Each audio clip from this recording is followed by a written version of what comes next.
Hello students, हम chapter number 2 में जो गाउस का नियम एवं अनुप्रयोग जो चल रहा है, आज उसमें अनुप्रयोग नंबर 6 पढ़ेंगे। ठीक है, और अनुप्रयोग नंबर 6 क्या है कि समरूप आवेशित अचालक गोले के कारण विद्युत क्षेत्र की तीव्रता। ठीक है, इससे पहले हम क्या पढ़ चुके हैं, 5 प्रयोगों को कर चुके, जो 5 अनुप्रयोग थे। ठीक है, रेखीय आवेश के कारण, ठीक है, आवेशित जो परत है, चालक और अचालक, ठीक है, और गोलीय कोष के कारण और किसी चालक गोले के कारण। ये हमने क्या कर लिया है, 5 गाउस के अनुप्रयोग पढ़ चुके हैं। लास्ट अनुप्रयोग हमारा बचा है जो कि क्या है, अचालक गोला। ठीक है, जब भी तुम्हारे दिमाग में कोई अचानक वस्तु दिमाग में आए तो आपको एक चीज को हमेशा ध्यान में रखना है, क्या कि अचालक वस्तु को जब आवेश दिया जाता है तो आवेश जहां दिया जाएगा वह आवेश वहीं स्थिर हो जाएगा, वह गति नहीं कर सकता, क्योंकि अचालक जो होते हैं वह विद्युत रोधी होते हैं, इसीलिए वह आवेश की गति का क्या करते हैं, विरोध करते हैं। और चालक वस्तु जो होते हैं वो क्या होते हैं, विद्युत रोधी नहीं होते हैं, वे सुचालक होते हैं, वो क्या करते हैं, आवेश की गति में सहायक बनते हैं। इस वजह से आवेश चालक को जब दिया जाता है तो वह उसकी सतह पर वितरित हो जाता है। तो ये है अचालक। इसीलिए क्या होगा, जब भी किसी, यहां पे अचालक लिख लेना है, तो जब भी किसी अचालक को, गोले को, मतलब किसी अचालक को दिया गया आवेश उसी स्थान पर विद्यमान रहता है जहां उसे आवेश दिया जाता है। ठीक है, यदि किसी कैपिटल R त्रिज्या के अचालक गोले को समरूप आवेशित किया जाए, कैसा किया जाए, समरूप आवेशित किया जाए, तब आवेश Q उसके आयतन में एक समान रूप से क्या हो जाएगा, वितरित हो जाता है। ठीक है, क्या हो जाएगा, एक समान रूप से वितरित हो जाएगा, किसमें, आयतन में। ठीक है, जैसे कि मान लो ये आपके पास में जो चालक गोला है, जब इसको आवेश ये दोगे तो ये यही रहेगा।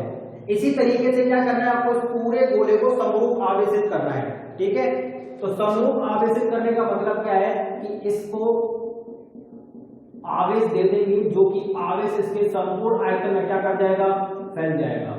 ठीक है, कुछ इस तरीके से। ठीक है, तो ये पूरा आवेश क्या हो गया, इसके पूरे आयतन में क्या हो गया है, वितरित हो गया है। जब आयतन में वितरित हो गया है तो जो आवेश का घनत्व निकलेगा वह भी आयतन में निकलेगा। इसीलिए हम क्या करेंगे, तब गोले का आयतन आवेश घनत्व हमने मान लिया क्या है, रो। रो बराबर क्या होगा, Q अपॉन में V। हमें पता है जो गोले का जो V होता है, V बराबर क्या होता है, 4/3 पाई R क्यूब। कब, अगर ये सेंटर पॉइंट है और यहां से इसकी कैपिटल त्रिज्या ये क्या है, R है। ठीक है, तो कैपिटल R त्रिज्या का कोई आवेशित अचालक गोले का जो आयतन होगा वो कितना होगा, 4/3 पाई R क्यूब। और इसका जो आवेश घनत्व होगा, ये जो आवेश इसके पास में है, इसका अगर घनत्व अगर हमको चाहिए तो वो क्या निकलेगा, Q अपॉन V। V क्या होता है, 4/3 पाई R क्यूब, तो ये हो जाएगा अपने पास में क्या, रो।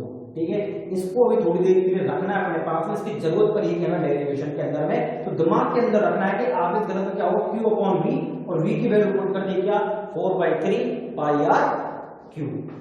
ठीक है, चलो अब हमें जिस आवेशित अचालक गोले के कारण बिंदु P पर, मान लो कोई बिंदु P है, कहीं भी बिंदु P हो सकता है, बिंदु P पर हमें क्या करना है, विद्युत क्षेत्र ज्ञात करना है। तो वो बिंदु जो है P, वह अचालक गोले से या तो बाहर स्थित हो सकता है, या उसकी सतह पर स्थित हो सकता है, या इस अचालक गोले के अंदर स्थित हो सकता है। ठीक है, ये P बिंदु 3 स्थितियों में हो सकता है, 3 ही केस बन सकते हैं, या तो अचालक गोले के बाहर होगा, या इसके अचालक गोले के पृष्ठ पर होगा, या फिर अचालक गोले के अंदर होगा। इन तीनों स्थितियों पर हम क्या करेंगे, विद्युत क्षेत्र की तीव्रता को ज्ञात करेंगे।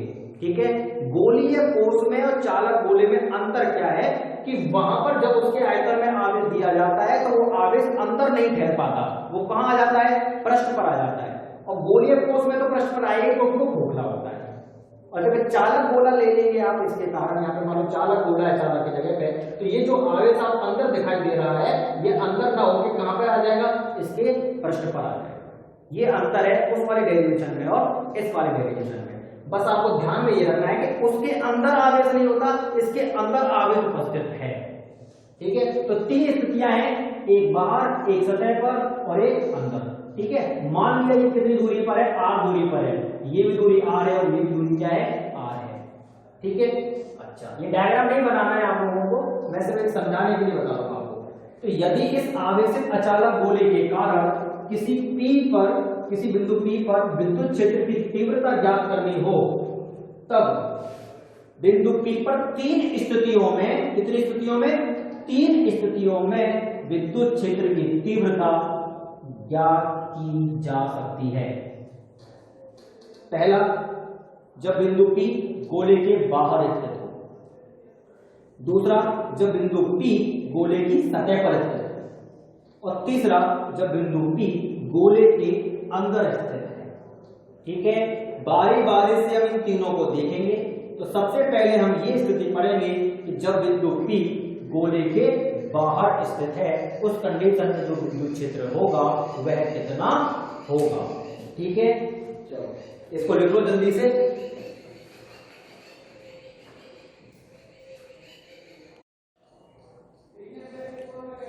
तो हमारा पहला पॉइंट क्या है, जब बिंदु P गोले के बाहर स्थित है।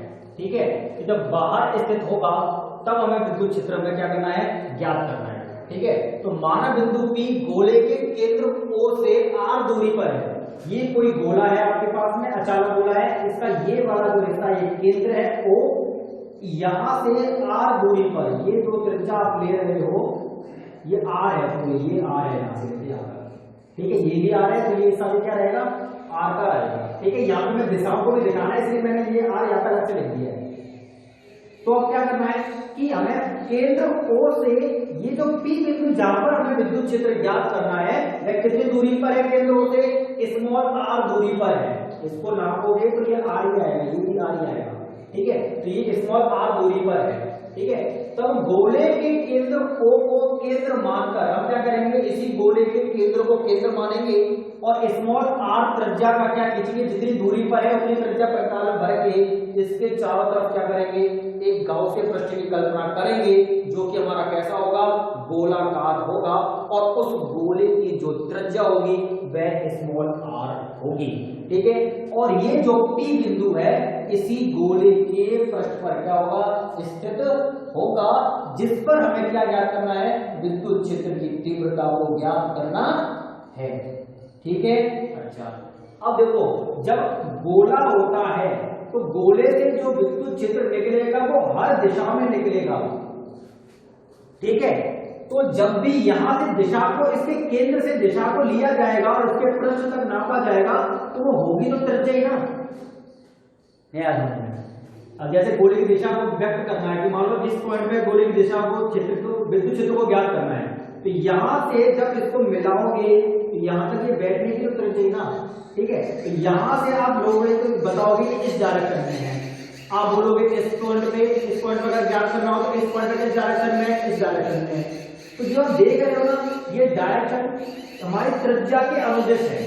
ठीक है, इसलिए हम बोलते हैं कि गोले के केंद्र से P बिंदु पर जो विद्युत क्षेत्र की दिशा है वह त्रिज्यीय है।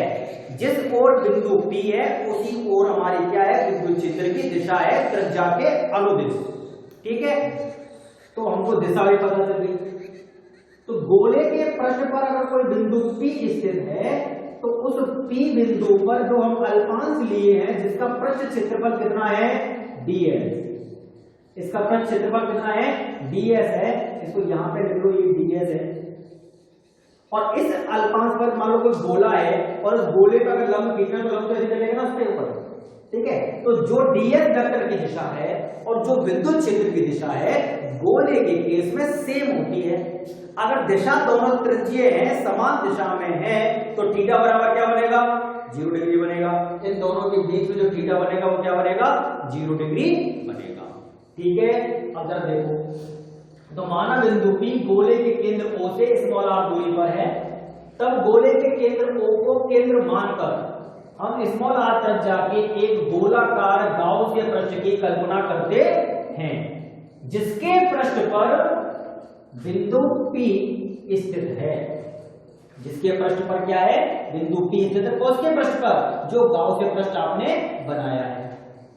गाउसियन पृष्ठ पर स्थित बिंदु P पर एक अल्पांश लेते हैं। हमने क्या किया, ये जो P बिंदु है इस पर एक छोटा सा हमने अल्पांश ले लिया। और अल्पांश लिया है कितना, जिसका क्षेत्रफल कितना है ds, ठीक है। तो अब क्या कहेंगे, बिंदु P पर सदिश क्षेत्रफल ds वेक्टर तथा विद्युत क्षेत्र E वेक्टर की दिशा दोनों कैसी है, समान तथा पृष्ठ पर त्रिज्यीय दिशा में है, ठीक है। किसमें, पृष्ठ पर त्रिज्यीय दिशा में है, इसलिए थीटा बराबर क्या बन रहा है, 0 डिग्री बन रहा है, ठीक है। अब हम क्या करेंगे, गाउस के नियमानुसार इससे जितना फ्लक्स गुजर रहा होगा उस फ्लक्स की हम क्या करेंगे, गणना करेंगे, ठीक है। तो हमने पढ़ा है क्या कि गाउस के नियमानुसार या विद्युत फ्लक्स की परिभाषा से आपने क्या पढ़ा है, फाई बराबर पढ़ा है क्लोज इंटीग्रेशन किसका, जिस सरफेस से फ्लक्स निकल रहा है उसका क्या करेंगे, इंटीग्रेशन करेंगे। और वो इंटीग्रेशन किसके बराबर होता है, E vector dot ds vector, इसी का बराबर होता है। यहां से अगर हम इस डॉट को हटा दें तो इसको क्या लिख सकते हैं, क्लोज इंटीग्रेशन x, और ये आ जाएगा अपने पास में क्या, ई ds और cos में थीटा, ठीक है, ये आ गया। तो अपन इसको इस तरीके से लिख सकते हैं, तो ये आ गया। और गाउस के नियम के अकॉर्डिंग फाई कितना आता है, q अपॉन एप्सिलॉन, यही तो आता है। तो हम गाउस के नियम के अनुसार व्यापक रूप में आपने पढ़ा था ना, व्यापक रूप में गाउस के नियम को हम कैसे लिख सकते हैं, ये दोनों फ्लक्स बराबर ही तो है, तो हम इसको डायरेक्ट यहीं पे लिख सकते हैं, ई ds cos थीटा बराबर कह सकते हैं हम क्या, q अपॉन एप्सिलॉन नॉट। दोनों फ्लक्स है, ये भी फ्लक्स है और ये भी फ्लक्स है, दोनों को मैं यही बराबर कर दिया। इसको एक तरफ सॉल्व करते हुए चलेंगे, इसको दूसरी तरफ सॉल्व करते चलेंगे और आंसर आ जाएगा, ठीक है। चलो तो इतना करो, यहाँ पे इसको मैं आ जाता हूं, ठीक है। अब मैं इसको साफ कर रहा हूं, अगला देखते हैं बस।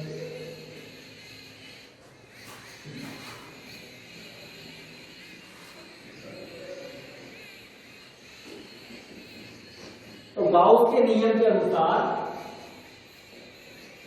गाउस के नियमानुसार आपने क्या पाया कि जो फ्लक्स है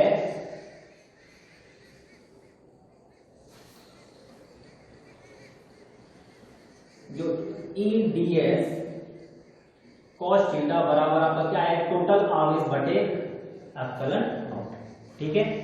अच्छा, अब यहां पे तो ई तो कांस्टेंट है, cos थीटा भी कांस्टेंट है, cos थीटा कितना बन रहा है, थीटा की वैल्यू कितनी है, 0 डिग्री है, तो ये हो जाएगा ई ds cos 0 की वैल्यू कितनी है, 0, वो तो 1 होती है, ठीक है। cos 0 हो गया हमारा 1, तो ये हो गया खत्म, ये बराबर आ गया किसके, q अपॉन एप्सिलॉन नॉट के, ठीक है। e को बाहर ले सकते हैं अपन, तो इसको लिख सकते हैं क्या, क्लोज इंटीग्रेशन ds बराबर q अपॉन एप्सिलॉन नॉट, कोई दिक्कत नहीं।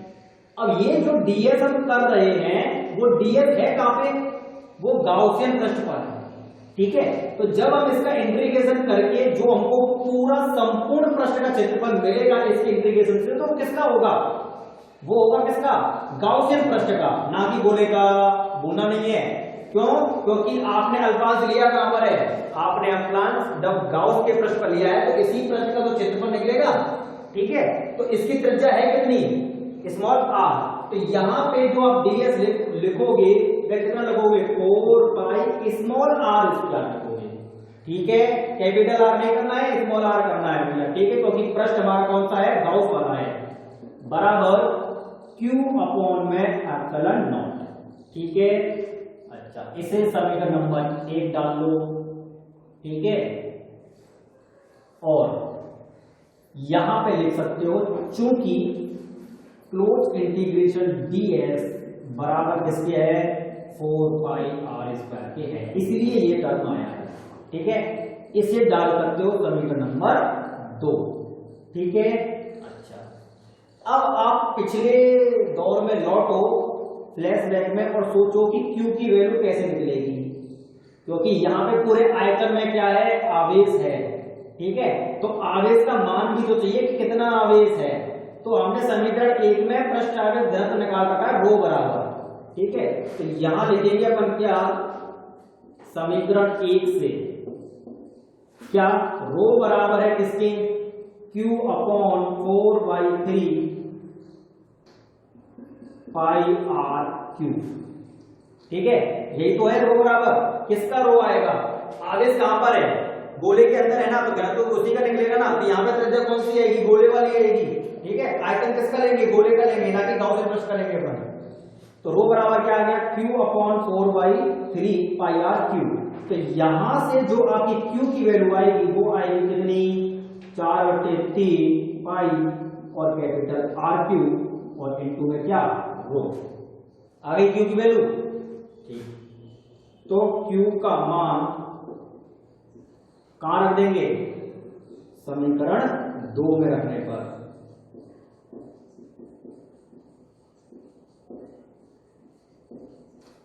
ठीक है, आप समीकरण 2 में क्या रख देंगे, इसका मान लिख देंगे। ठीक है, आप उसको जल्दी से कर लो।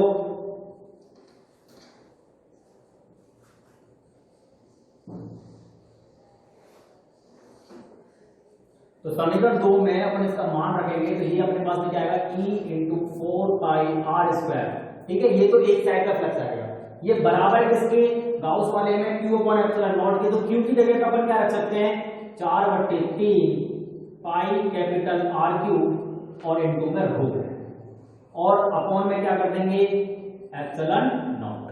ठीक है, हमें भैया वैल्यू किसकी चाहिए, विद्युत क्षेत्र के मान की। तो E को तो इस साइड में रखो, बाकी सबको उधर फेंक मारो। तो ये आ जाएगा आपके पास में क्या, E। ठीक है, और ये हो जाएगा 4πr³ रो अपॉन में, एक गड़बड़ हो जाएगा ऐसे, जरा समझो, एक लाइन और बढ़ा लेते हैं, क्या दिक्कत आ रही है। ये हो जाएगा 4πr² बराबर, ये 4/3 इसको 3 को नीचे लेके जा सकते हैं, तो ये हो जाएगा 4πr³ रो, और नीचे क्या जाएगा 3ε0। ठीक है, तो वो 4/3 था, तो मैं 4/3 ढंग से लिख दिया है। अब देखो यहाँ पे 4π से 4π हो गया, दोनों तरफ है, तो ये बचा क्या, E r² बराबर R³ रो अपॉन 3ε0, यही तो बचा। अब यहां से E बराबर आप निकालोगे क्या, कि rho upon 3ε0, rho upon 3ε0 R³ upon small r²।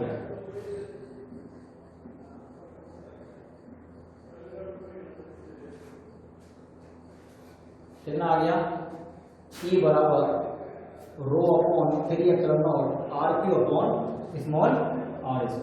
कितना आ गया अपने पास।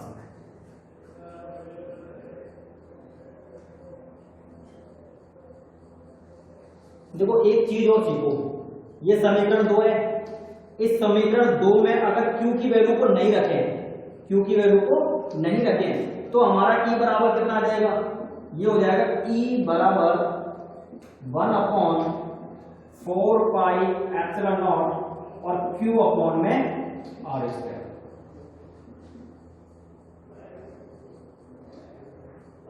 होगा कि नहीं होगा। ठीक है, तो आप यहाँ पे ना एक लाइन और बढ़ा सकते हो, अगर बढ़ाना चाहो तो, कि इसको यहाँ पे लिख सकते हो, इसे समीकरण नंबर 2 मान सकते हो, बात एक ही रहेगी।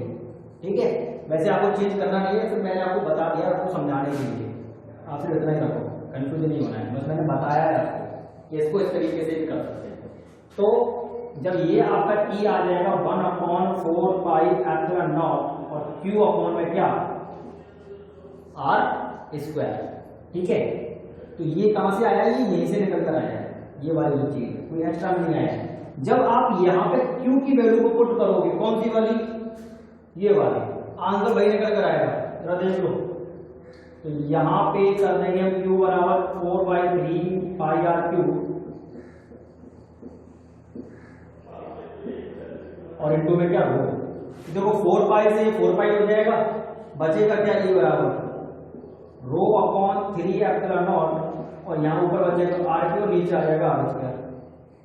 तो यही तो आ रहा है ऊपर, 4π से 4π गया, 3 नीचे आ जाएगा, तो 3ε0 ये रहा, रो ये रहा, R³ ऊपर है, नीचे r² है, तो ये रहा, सेम आएगा। ठीक है, बस कुछ नहीं है भाई, इस वाले हिस्से को मैंने यही तो रखा है तो समीकरण भाई, कुछ अलग थोड़ी है।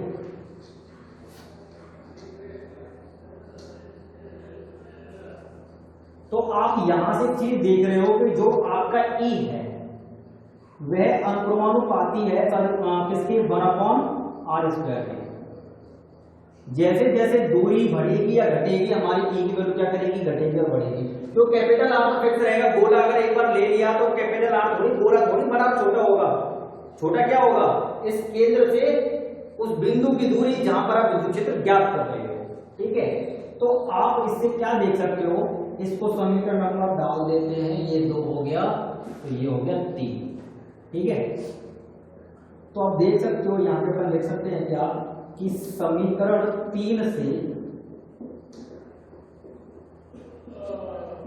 स्पष्ट है कि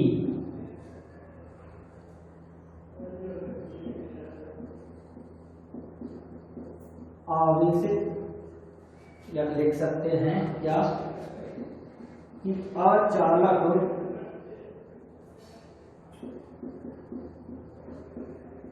गोले को दिया गया आवेश इस तरह व्यवहार करता है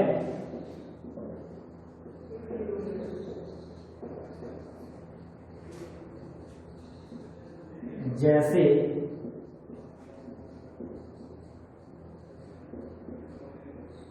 संपूर्ण आवेश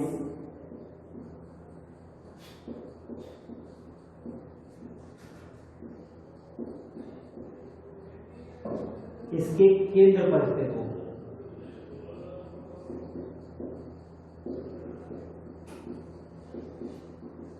ठीक है, क्या हो, केंद्र पर स्थित हो।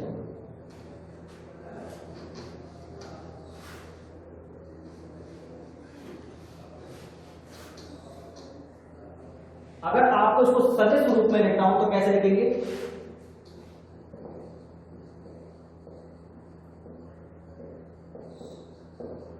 सदिश रूप में विद्युत क्षेत्र कैसे निकलेगा, ई वेक्टर बराबर होगा ρ/3ε0 और क्या है कैपिटल R³ स्मॉल r²। ठीक है, दिशा किस ओर है, स्मॉल r से त्रिज्यीय है। ठीक है, तो अपन यहाँ पे क्या लगा देंगे, स्मॉल r है। ठीक है, जैसे जैसे P बिंदु जिस दिशा में होगा उसी दिशा में त्रिज्यीय होगी दिशा। ये हमारा क्या हो गया, सदिश रूप में।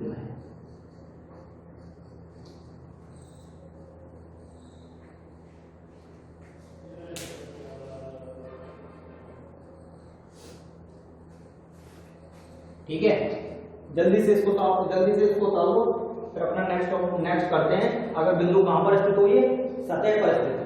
ठीक है, ठीक है, अब करते हैं क्या, जब गोला हमारे कहां पे स्थित हो, सतह पर स्थित हो, सॉरी गोला क्या को, बिंदु P कहां पे स्थित हो, सतह पर स्थित होगा। उस कंडीशन में जो विद्युत क्षेत्र होगा वो क्या होगा,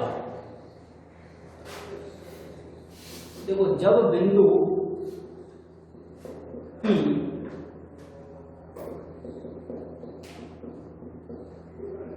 गोले की सतह पर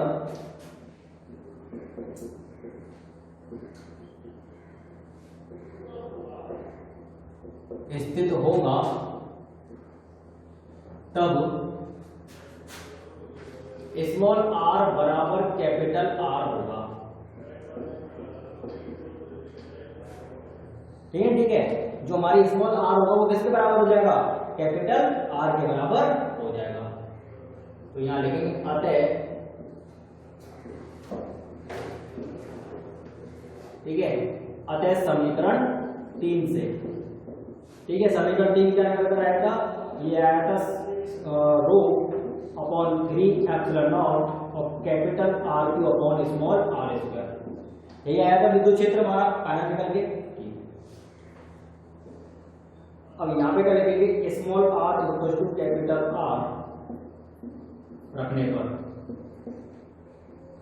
तो E बराबर क्या रहेगा, रो अपॉन 3 एप्सिलॉन नॉट, और ये हो जाएगा RQ अपॉन R स्क्वायर। ठीक है, तो ये क्या आएगा, E बराबर sigma rho upon 3 epsilon not, और ये बचेगा R। ठीक है, तो ये E बराबर क्या आ गया अपने पास में, ये आ गया रो अपॉन 3 एप्सिलॉन नॉट और इनटू में R। अगर इसी को सदिश रूप में लिखना हो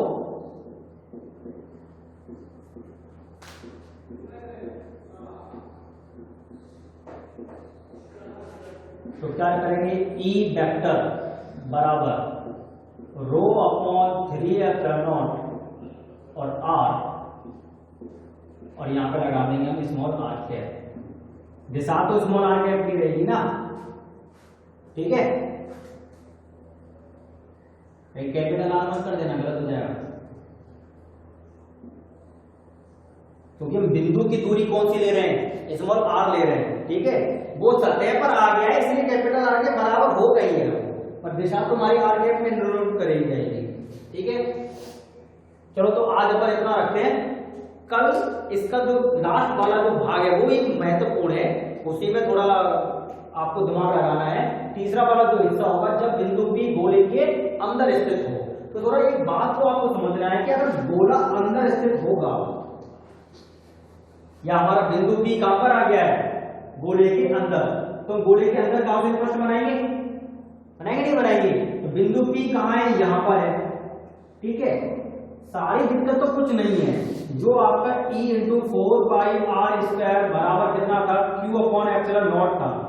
यहीं से आप E बराबर कितना निकाल सकते हो, 1 upon 4 epsilon not Q upon में R स्क्वायर आ जाएगा। इसको नीचे भेज दो। ठीक है, यहाँ पे दिक्कत क्या है, इस Q को निकालने की। क्यों? क्योंकि ये जो Q आवेश है वो पूरे गोले का है। हमने गाउसियन प्रश्न किया छोटा, तो छोटे वाले गोले में पूरा आवेश थोड़ी है, पूरा आवेश तो पूरे गोले में है। हमें सिर्फ किस हिस्से का आवेश चाहिए, हमें उस गोले का चाहिए जो हमारा गाउसियन प्रश्न के अंदर है। तो गाउसियन प्रश्न के अंदर तो पूरा Q नहीं है, तो इसलिए हम इस Q को क्या मान के चलेंगे, Q डैश। ठीक है, तो हमें क्या चाहिए, Q नहीं, Q डैश चाहिए। तो इस Q डैश का मान निकालना है हमको। ठीक है, कैसे निकालेंगे जरा ये भी सीख लो यहीं पे, कल ताकि आपको दिक्कत ना हो। थोड़ा दिमाग से समझेंगे इसको, मैं साफ करने से समझना है। ठीक है, समझ लो, कल अपन इसको कराएंगे कि अगर पूरे गोले की बात करें तो आवेश घनत्व कितना है, Q अपॉन एप्सिलॉन नॉट। ठीक है, गोला चाहे बड़ा हो, गोला चाहे छोटा हो, उसका घनत्व नहीं बदलता। क्या नहीं बदलता, आवेश घनत्व नहीं बदलता। आवेश घनत्व तो वही रहेगा जो पूरे गोले का है। ठीक है, अगर मान लो इतने हिस्सा अगर मैं इस गोले की यहाँ पे ले रहा हूं, तो यहाँ पे भी उतना ही आवेश होगा जितना यहाँ है। ठीक है, मतलब ये रो होता क्या है, ये रो की वैल्यू होती है Q अपॉन में V। ठीक है, क्या होती है, Q अपॉन में V। वो गाउस का नियम दिमाग में ज्यादा चलता रहता है। ठीक है, तो रो की वैल्यू होती है Q अपॉन में V। तो मैं क्या कह रहा हूं कि जो रो की जो वैल्यू है, ये रो जो है वो घनत्व होता है एकांक आयतन में। इसमें एकांक आयतन में, तो एकांक आयतन में जो आवेश है वो तो हर जगह का सेम ही होगा, चाहे छोटा हो चाहे बड़ा, एकांक में लेते हैं अपन। तो इसलिए छोटे गोले का हो या बड़े गोले का हो, रो तो सेम होगा। तो रो बराबर Q अपॉन V। ठीक है, पूरे गोले के लिए यहां पे लिख सकते हैं अपन क्या, संपूर्ण गोले के लिए। और छोटे वाले गोले के लिए अगर बात करें, छोटे गोले के लिए, इसके लिए भी रो ही होगा, रो में चेंज नहीं आएगा। तो रो बराबर इसका क्या होगा, इसका होगा Q डैश अपॉन में V। ठीक है, Q डैश क्यों ले रहे हैं, क्योंकि आवेश इसके अंदर कम होगा। ठीक है, ये टोटल जो इसका निकल कर आएगा आंसर, और इसका जो आंसर निकल कर आएगा वो आपस में क्या होंगे, बराबर होंगे। देखो यहाँ पे भी पूरे गोले का है, तो यहाँ पर भी किसका है, छोटे गोले का है। यहाँ पे Q संपूर्ण गोले का है, और यहाँ पे Q डैश किसका है, छोटे गोले का है। अनुपात दोनों का करोगे तो सेम आएगा, इस वजह से वो सेम होता है। ठीक है, इसलिए इसको समीकरण 1 डाल दें और इसे समीकरण नंबर 2 डाल दें तो हम कह सकते हैं क्या समीकरण 1 तथा समीकरण 2 से जो Q अपॉन V है, इसको V डैश कर लेते हैं, V है वो बराबर होगा किसके, Q dash upon V dash. दोनों आपस में क्या होंगे, बराबर होंगे। ठीक है, तो यहां पे अपन देख सकते हैं क्या कि ये जो Q है Q अपॉन V, यहाँ पे V की वैल्यू कितनी है, 4/3 पाई कैपिटल R क्यूब, पूरे गोले का है। ये क्या है Q डैश, तो ये V डैश किसका होगा, छोटे वाले का, तो छोटे वाले का छोटी त्रिज्या आ जाएगी पाई और स्मॉल का R क्यूब। ठीक है, 4/3 पाई 4/3 पाई कट गए, बचा क्या आपके यहाँ पे बचा Q अपॉन में कैपिटल R क्यूब और यहाँ पे क्या रह गया Q dash upon small R cube. हमें वैल्यू किसकी चाहिए बेटा, जो छोटे गोले के अंदर है, आगे उसी की तो वैल्यू चाहिए। तो यहां से जो Q डैश निकल कर आएगा वह कितना निकल कर आएगा, वह आ जाएगा क्या, Q small R cube upon capital R cube और इनटू में क्या Q, इसको पहुंचा दो यहाँ पे तो ये ऐसा आ जाएगा R cube upon capital R cube और इनटू में Q, ये आ गया Q डैश। वहां पर भी हमने Q की वैल्यू रखी थी वो संपूर्ण की थी, या छोटा गोला है तो छोटे गोले का आगे चाहिए, तो जहां हमने Q पिछले वाले डेरिवेशन में जहां Q की जगह पे हमने रखा था 4/3 कैपिटल R क्यूब टू रो, वहां पे हमें Q डैश की जगह पे क्या रखना है, ये वैल्यू पुट करनी है बस, बाकी तो सब सेम रहेगा। बस कहानी है तो किसकी, इस छोटे वाले गोले में उपस्थित आवेश की। तो समीकरण 2 तो दोनों में सेम है, समीकरण 2 तो क्या होगा, दोनों में सेम होगा, यहां तक तो सेम कहानी है। 4/r² बराबर क्या है, Q अपॉन में एप्सिलॉन नॉट, यहाँ पे Q की जगह पे क्या कर देंगे, Q डैश कर देंगे शुरुआत से, तो ये बराबर क्या आएगा, E 4πr²। Q डैश का मान अभी हमने क्या निकाला है, small R Q upon capital R Q और इनटू में Q, ये किसकी वैल्यू है, Q डैश की, और अपॉन में क्या है, एप्सिलॉन नॉट। तो हमारा E बराबर क्या निकल कर आएगा, देखो यहाँ पे R² है, यहाँ पे R क्यू है, तो यहां से स्क्वायर से ये कट जाएगा, तो ये गया यहां से जाएगा। ठीक है, अच्छा अब इसको बराबर करके लिखेंगे तो ये आपके पास में क्या आएगा, तो जब अपन इसको सॉल्व करेंगे तो ये अपने मतलब हमने किसकी वैल्यू रख दी, Q डैश की वैल्यू रख दी यहाँ पे। ठीक है, ये आ गया अपने पास में क्या, R क्यूब और अपन कैपिटल R क्यूब, तो अपन इसको क्या कर देंगे, इसके नीचे पहुंचा देंगे, तो नीचे पहुंचा के ये क्या बन जाएगा, 1/4 एप्सिलॉन नॉट हो जाएगा। ठीक है, और ये क्या जाएगा, ये आ जाएगा आपके पास में क्या, Q 4 एप्सिलॉन नॉट Q और अपॉन में R क्यूब और इनटू में R। ये आ गया, आया नहीं आ गया। अब हम इसकी क्या रखेंगे, Q की वैल्यू पुट करेंगे जो हमने पहले निकाल रखी है, तो इसको कोई भी समीकरण दे देना, अगर खुद से करना चाहो तो खुद से कर लेना, कल मैं आपको इसको पूरा कराऊंगा। 1/4 एप्सिलॉन नॉट Q की जगह पर अपन क्या रख सकते हैं, 4/3 पाई R क्यूब और इनटू में क्या हो जाएगा रो। ठीक है, और अपॉन में क्या है, कैपिटल R क्यूब। ठीक है, और इनटू में क्या है R, इससे ये कैंसिल आउट हो जाएगा, आंसर निकल आ जाएगा, 4 पाई से 4 पाई गया, रो अपॉन 3 एप्सिलॉन नॉट और ये क्या जाएगा इनटू में R, बस इतना है। तो कल के लिए ये बेसिक आपको मैंने समझा दिया है, करना क्या है। कल जो हम करेंगे वो क्या करेंगे, छोटा गोला लेंगे और Q डैश का मान निकालेंगे।